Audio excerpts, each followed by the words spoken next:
아멘. 우리 하나님께 영광의 박수 올려드리겠습니다. 우리 삶에는 여러 가지 회복이 필요한 부분들이 참 많습니다. 가족들과의 관계가 깨어진 가정에는 그 가정의 회복이 필요하고, 또 육체 이런저런 질병 때문에 고생하고 계시는 분들은 그 건강의 회복이 필요합니다.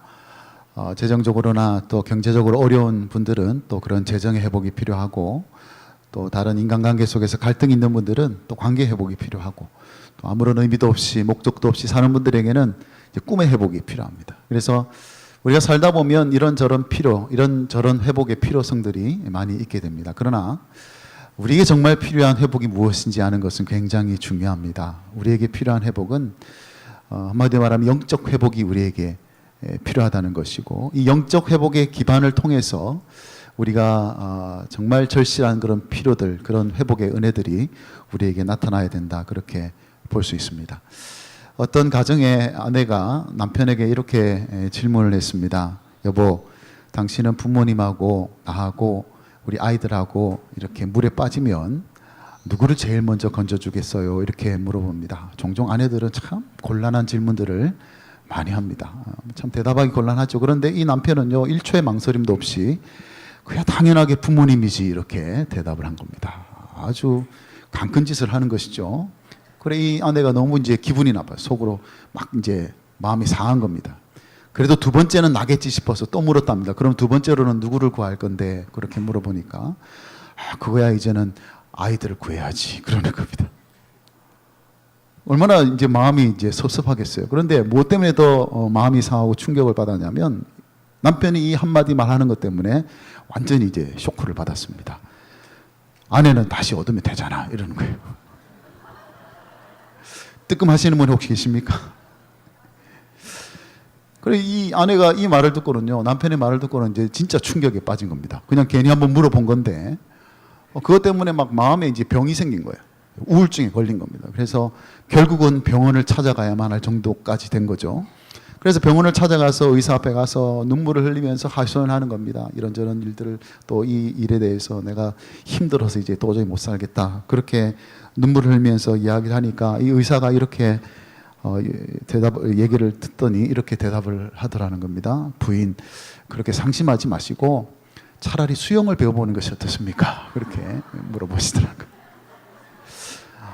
물론 이런 의사가 있겠나 싶겠지만은, 여러분, 이 여인에게 필요한 것은 수영을 배우는 게 아니죠. 우리가 뭐가 필요한지는 잘 압니다. 마찬가지로 우리가 살면서 이게 필요하고 또 저런 어떤 회복이 필요하다, 그런 생각을 많이 하게 되지만, 정말 우리에게 필요한 회복이 무엇인지를 아는 것이 굉장히 중요합니다. 여러분 아마 이런저런 회복을 지금 바라보면서 기도하고 계실 수 있겠지만은, 무엇보다도 우리에게 필요한 그 영적 회복이 무엇인지를 곰곰이 한번 생각하는 것이 필요하고, 저는 그런 의미에서 이제 한 3주 동안 광야를 잠시 좀 떠나겠습니다. 광야를 잠시 떠나서 정말 우리가 회복이 필요하다면 어떤 영적 회복이 필요할까 하는 것을 여러분에게 말씀을 드리려고 합니다.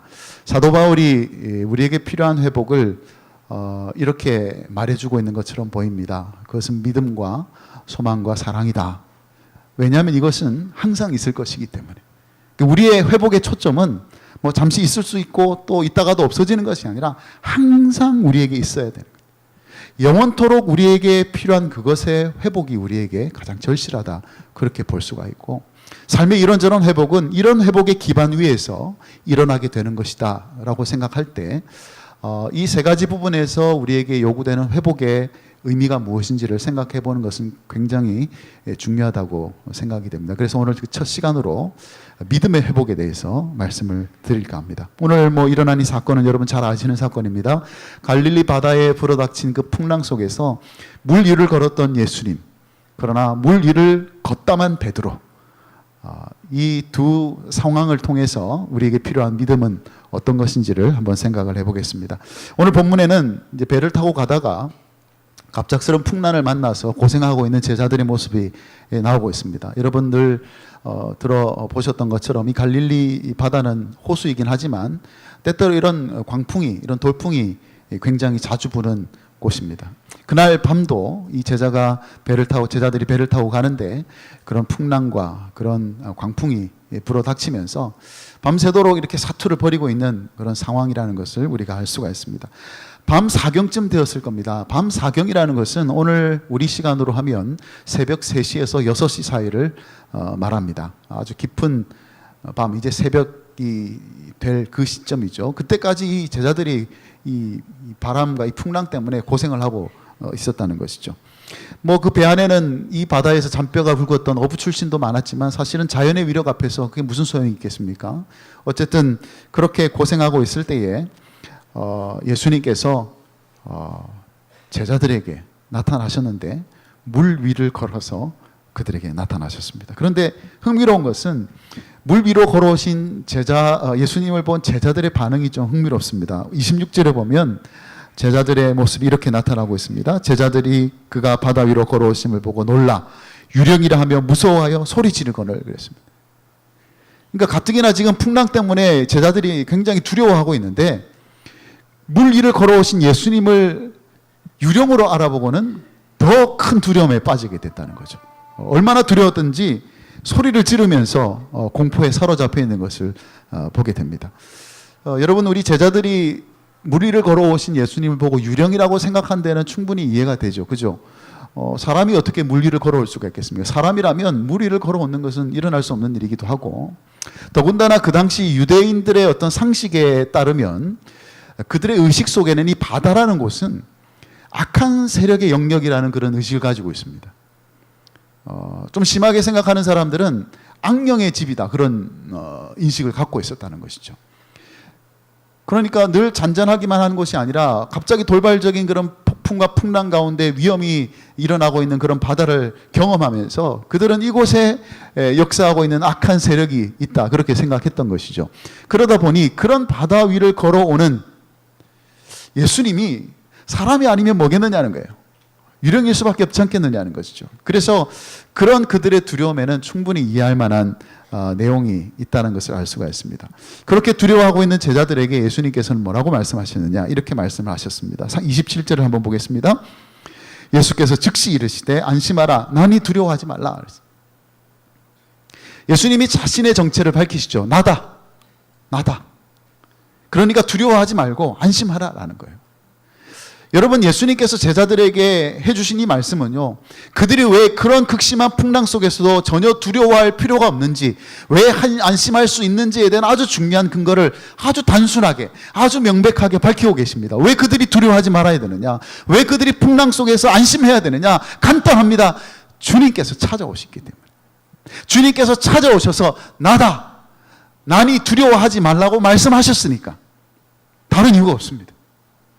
아무리 배를 뒤집어 삼킬 것 같은 풍랑이라 할지라도 그 속에 주님이 찾아오셨기 때문에, 찾아오셔서 나다라고 말씀하시기 때문에, 그래서 그런 예수님을 알아본 제자들이라면 전혀 두려워할 이유가 없고 그들은 그런 풍랑 속에서도 평안을 유지할 수 있다라는 것을 우리가 깨닫게 되죠.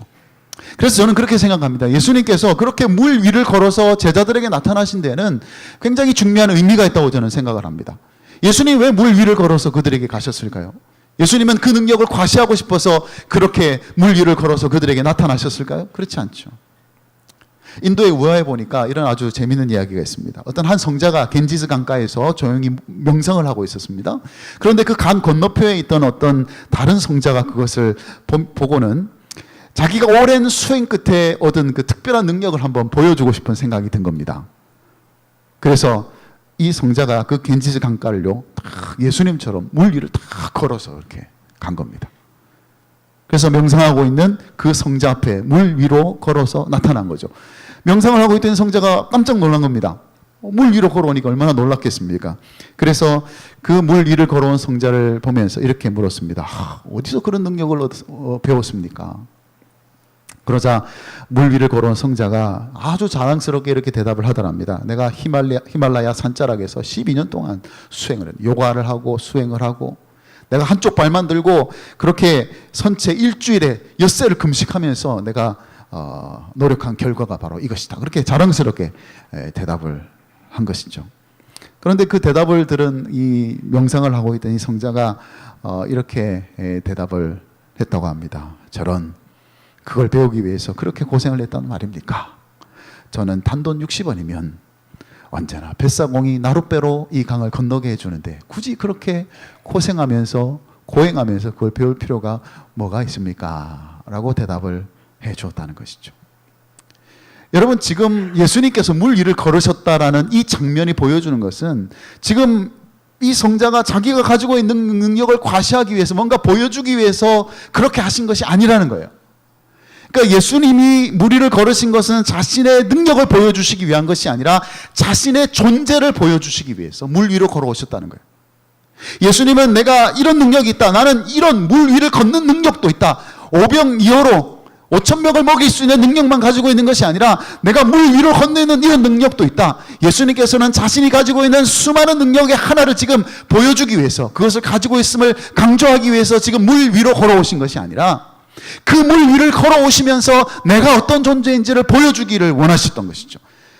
풍랑 가운데서 두려워가 있는 제자들, 당연히 사람이면 그 물을 걸어갈 수가 없겠죠. 그것은 자연의 법칙입니다. 어느 사람이고 간에 그 자연의 법칙을 거스를 수가 없어요. 물 위를 걸어가면 빠지게 되어져 있습니다. 그런데 주님께서는 그 법칙을 지금 거스리고 계시는 거예요.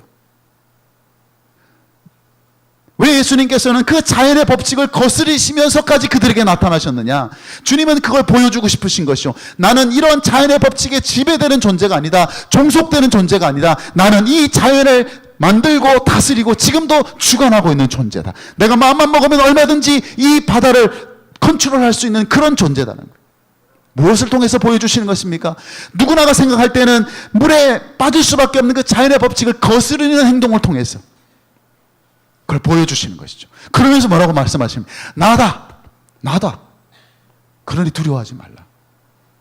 안심하라. 나라고 밝히시면서 두려워하지 말라고 안심하라고 말씀하시는 그 주님은 어떤 하나님이시냐? 풍랑 가운데서 오히려 그 풍랑을 지배하시는 그 주님을 인하여서 오히려 안심할 수 있는 믿음을 이 제자들에게 요구하고 계시는 것이다 라는 것이죠. 결국 풍랑 속에서 두려움 속에 있던 그 제자들이 가지고 있어야 될 믿음은 어떤 믿음이냐? 우리에게 두려움을 주는 세상의 그 어떤 풍랑도 다 주님의 권세 아래 있기 때문에 결코 그것을 두려워하지 말고 나를 그렇게 찾아오신 예수님을 인해서 언제든지 안심할 수 있는 믿음이, 풍랑 속에서도 안심할 수 있는 믿음, 바로 그 믿음을 주님께서는 우리에게도 원하신다라는 것입니다. 그런 점에서 세상에서 가장 위험하고 치명적인 풍랑이 불고 있는 한 지역을 여러분에게 소개를 해드리겠습니다. 그것은 바로 시리아라는 나라입니다. 여러분, 시리아는 그 무시무시한 IS의 본거지로 유명한 곳이죠. 여러분이 신앙생활이 아무리 힘들고 고달프다고 해도 시리아에서 신앙생활하는 그리스도인들과 비교가 되지는 않겠죠. 그런데 얼마 전에 17년 동안 그 중동에서 사역을 하시던 어떤 목사님이 한국을 방문한 적이 있습니다. 그러면서 시리아에서 일어난 일들을 전해준 적이 있는데, 지금 시리아에서는 우리가 생각할 때는 정말 극심한 핍박이 일어나고 그곳에서 신앙생활을 한다는 것은 정말 목숨 걸고 해야 되는 그런 상황이라는 것을 우리가 다 알고 있지만, 그럼에도 불구하고 그곳에 지금 교회가 부흥을 하고 있다. 지난 10년간 예수님을 영접한 무슬림이요, 지난 1400년 동안 예수님을 영접한 무슬림보다 훨씬 더 많다. 그래서 이 목사님이 사역하던 그곳에서는 작년에 4,000명이 주님께로 돌아왔다는 거예요. 예.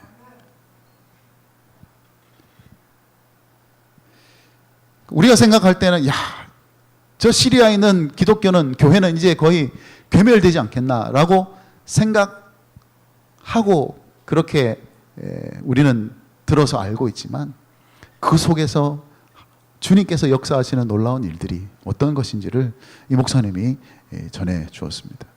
그런데 제가 이 목사님이 하는 그 이야기 중에 정말 흥미롭게, 정말 주의 깊게, 정말 인상 깊게 본 부분이 뭐냐면, 이 목사님이 한국을 방문한 진짜 이유가 뭐냐, 그거를 밝히고 있는 대목이 정말 인상 깊더라고요.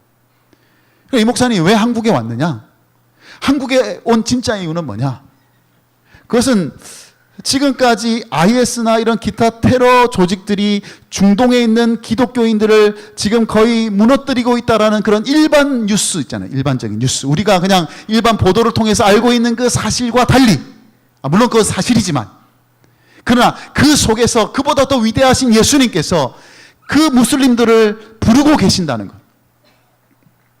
그것을 알려주기 위해서 왔다는 거예요. 우리가 생각할 때는 야, 저 시리아 땅에 있는 저 그리스도인들, 저 교회는 이제 끝장나는구나. 저 IS를 비롯한 더 테러 조직의 그 극심한 핍박을 인하여서 이제는 거의 소멸될 지경에 왔겠구나라는 그런 일반적인 그 시각, 그 일반적인 소식을 우리가 듣게 되면 전 세계에 있는 그리스도인들은 그렇게 생각할 것이 아니겠느냐. 중동의 그리스도인들이 그렇게 쓰러져가고 그렇게 핍박당해서 사라져가고 있는 그때에 하나님은 도대체 무엇을 하고 계시는가? 라고 질문을 던질 수 있는 그 상황 속에서 자기가 정말 전해주고 싶었던 건 뭐냐면, 그런 핍박 가운데 있는 그 시리아의 그리스도인들이 주님을 영접함으로써 예수 믿은 지도 얼마 안 되고 제자 훈련을 그렇게 열심히 받은 것도 아님에도 불구하고 IS와 같이 자기를 핍박하고 심지어 자기를 고문하는 사람들 앞에서 당당하게 자기의 믿음을 고백하고 있는 일들이 일어나고 있다는 것을 여기 와서 자기가 알려주고 싶더라는 거예요. 우리가 생각하고 있는 것처럼 저 시리아가 그런 핍박 가운데 교회가 사라져가고 있는 것이 아니라 그 속에서도 자기의 믿음을 지키면서 하나님께서 행하시는 그 놀라운 일들을 경험하는 일들이 지금 일어나고 있다는 거, 그거 보여주고 싶어서 왔다는 거예요. 여러분, 어떻게 그게 가능할까요? 어떻게 그곳에 사는 그리스도인들이 그렇게 자기의 신앙을 지키면서 믿음으로 사는 것이 어떻게 가능할까요? 여러 가지 이유를 우리가 생각해 볼 수가 있겠지만 오늘 이 본문에 비추어서 우리가 해석을 본다면 그 이유는 하나밖에 없습니다. 그런 우리가 상상할 수 없는 풍랑 속을 항해하고 있는 그들에게 우리 주님께서 물 위를 걸으시면서 그들에게 나타나셔서 그들을 찾아가셔서 나니 두려워하지 말라, 안심하라. 그들이 그 예수님을 알아봤기 때문에, 자기가 믿는 예수님이 그 예수님인 것을 알아봤기 때문에, 그래서 그런 풍랑 속에서도 그들이 두려움 없이 자신의 믿음을 지킬 수 있었다라고 저는 그렇게 생각을 합니다. 여러분, 우리가 그 정도는 아니더라도 우리 나름대로 다 풍랑이 있지 않습니까?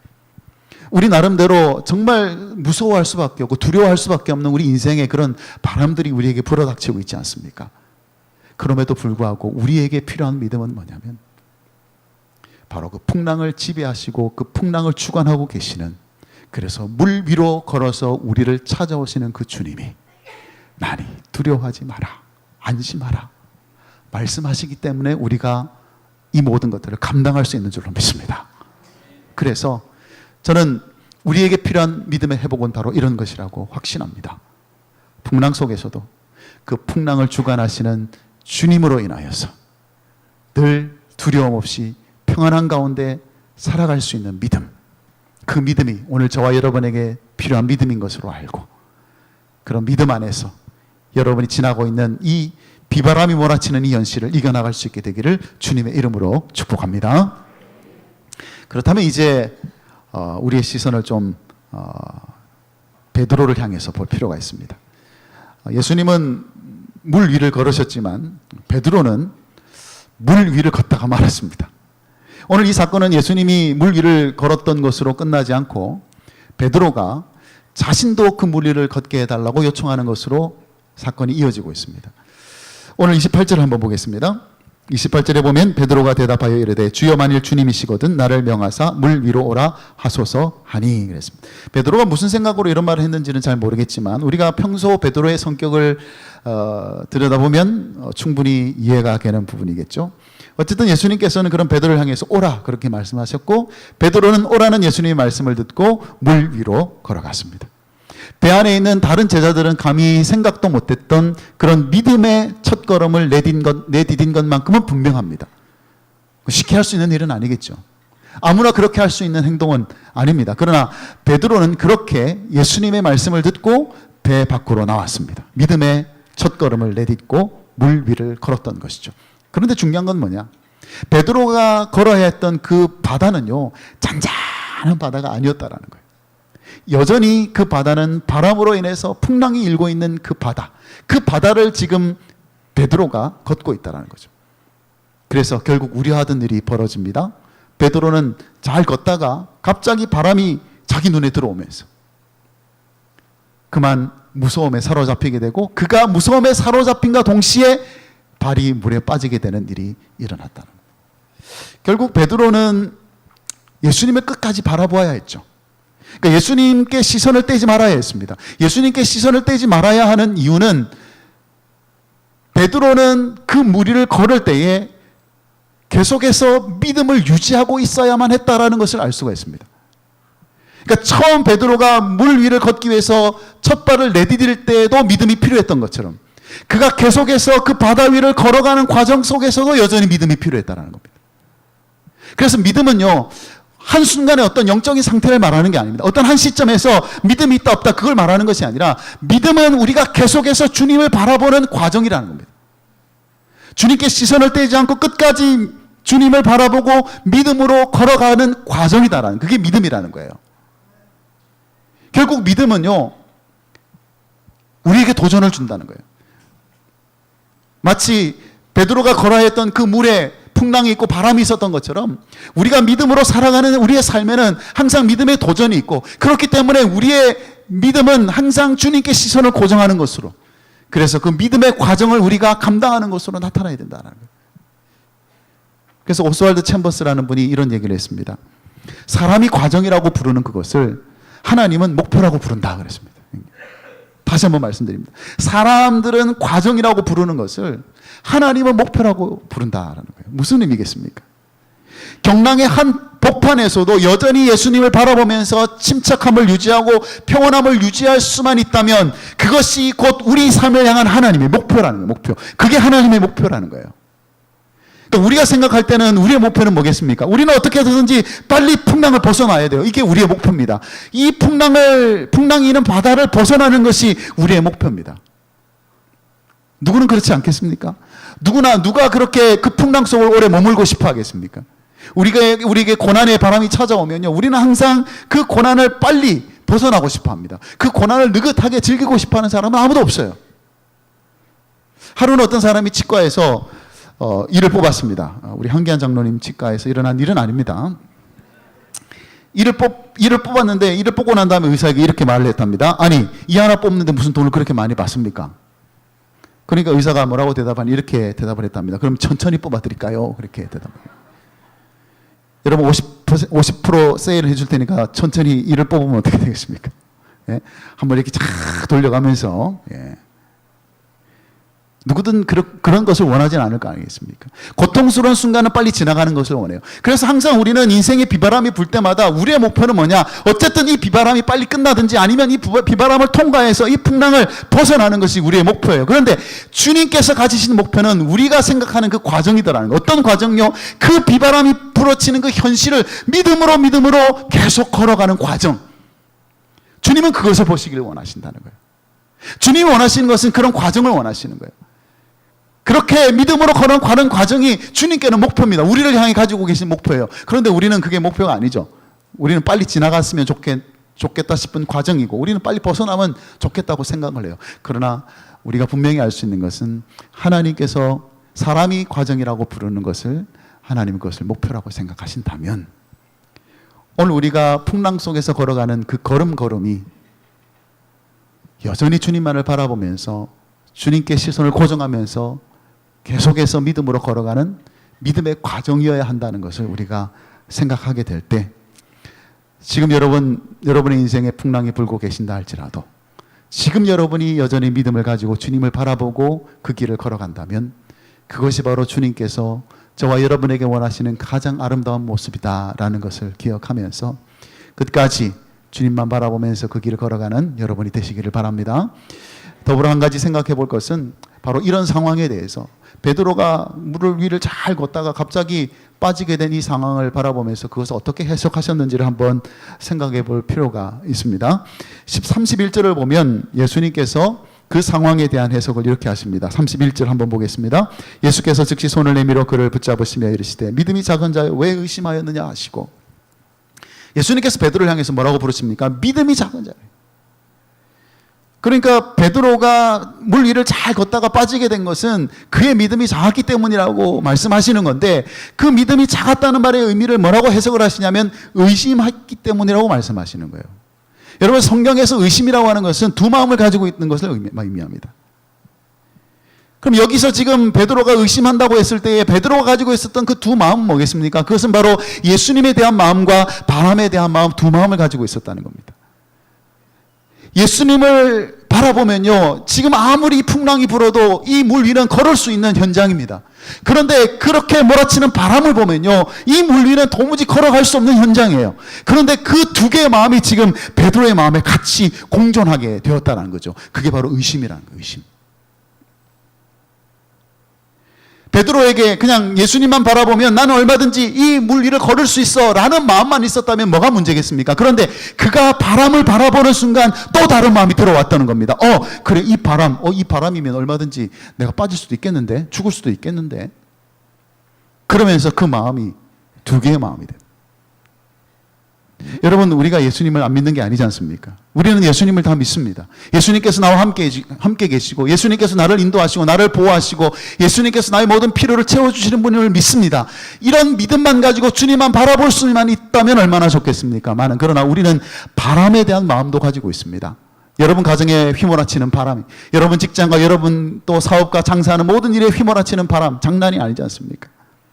인간관계 속에서 불어닥치는 바람, 세상에 이런저런 유혹으로 불어닥치는 그런 바람들이 우리에게 불어닥칩니다. 그런 바람을 보면 야, 이러다가 우리 죽겠구나, 이러다 나 죽겠네 라는 마음도 들어온단 말이죠. 그래서 우리의 마음에 그 두 개의 마음이 생기면 그게 바로 의심이고요. 그 의심이 일단 생기게 되면요, 믿음이 약해지게 되고요. 믿음이 약해지게 되면 두렵게 되고요. 두려움이 찾아오면요, 믿음으로 얼마든지 할 수 있는 일도 못하게 되는 일들이 얼마든지 일어날 수 있다라는 것입니다. 그래서 여러분, 우리가 마음을 잘 지켜야 됩니다. 어떤 마음? 예수님을 향한 마음만 잘 지키면 돼요.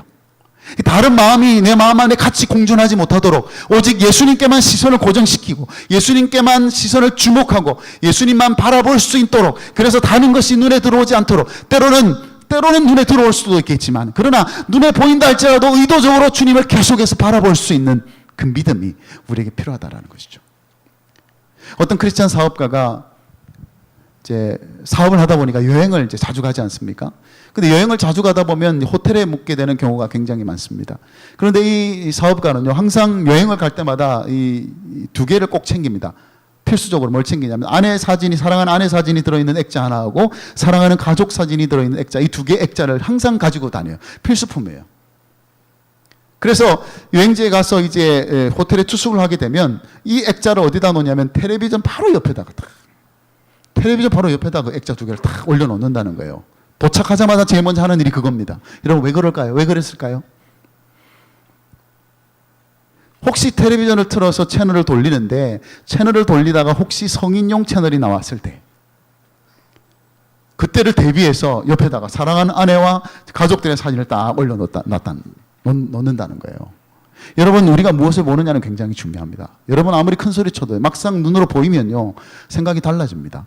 여러분, 아무리 마음을 굳게 먹고 다이어트를 하기로 결심을 해도요, 요즘 TV만 틀면 뭐가 나옵니까? 그냥 먹방이에요. 먹는 것들이 얼마나 많이 나오는지. 그렇게 결심하고 그렇게 다짐했지만 그 TV에서 나오는 치킨, 피자를 바라보는 순간 어느덧 나도 모르게 손이 어디로 갑니까? 휴대폰으로 가가지고 나도 모르게 익숙한 전화번호로 전화를 하게, 나도 모르게 치킨이 딱 와서, 나도 모르는 건 아니지만 그러다가 넘어가잖아요. 아침에 일어나서 후회하고. 그러니까 우리가 무엇을 보느냐는 굉장히 중요한데, 성적인 욕구도 마찬가지죠. 우리가 자신할 수 있으면 나는 절대 그런 일 없어.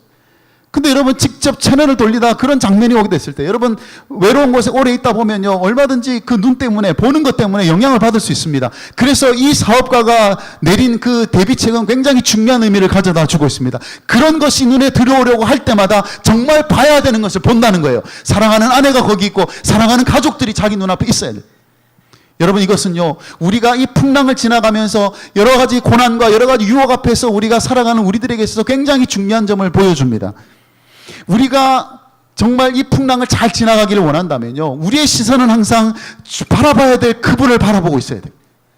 우리의 시선은 항상 주님께로 고정되어 있어야 된다는 것을 우리가 꼭 기억해야 한다면, 때로는 보일 수 있습니다. 이런저런 고난들이, 이런저런 바람들이 우리 눈에 보일 수 있지만, 그럴 때마다 우리가 항상 우리의 눈을 바라보아야 할 그분을 바라볼 수 있도록, 그래서 끝까지 그 주님을 바라보는 믿음으로 우리가 살아가게 될 때, 우리가 중간에 믿음으로 잘 무리를 걸어가다가 빠지게 되는 그런 일들이 일어나지 않고, 끝까지 주님처럼 믿음으로 물 위도 얼마든지 걸어갈 수 있는 그런 믿음의 삶을 살아가게 될 줄로 믿습니다.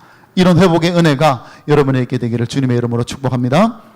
우리에게 필요한 믿음의 회복, 물 위를 걸어가신 예수님을 통해서 우리가 알 수가 있고, 물 위를 걷다가만 베드로를 통해서도 알 수 있습니다. 물 위를 걸어가신 그 예수님을 통해서 우리는 그 어떤 풍랑 속에서도 그분으로 인하여서 두려워하지 않고 안심할 수 있는 믿음의 회복이 우리에게 필요하고, 물 위를 걷다만 베드로를 통해서는 우리가 끝까지 우리의 시선을 주님께로 고정시키면서 우리의 믿음을 끝까지 걸어가야 한다는 것을 다시 한번 확인하면서, 오늘 때로 우리에게 불어닥치는 그런 풍랑 속을 우리가 살아간다 할지라도 그런 믿음 안에서 끝까지 믿음의 경주를 감당할 수 있는, 그래서 오늘 이 본문이 물 위를 걸어가신 예수님과 물 위를 걷다간 베드로의 이야기로 끝나고 있지만, 우리의 이야기는 물 위를 걸어가신 예수님과 물 위를 걸어간 우리의 이야기로 그렇게 나타날 수 있는 삶이 될 수 있도록, 그런 믿음의 회복이 저와 여러분에게 있게 되기를 주님의 이름으로 축복합니다. 아멘.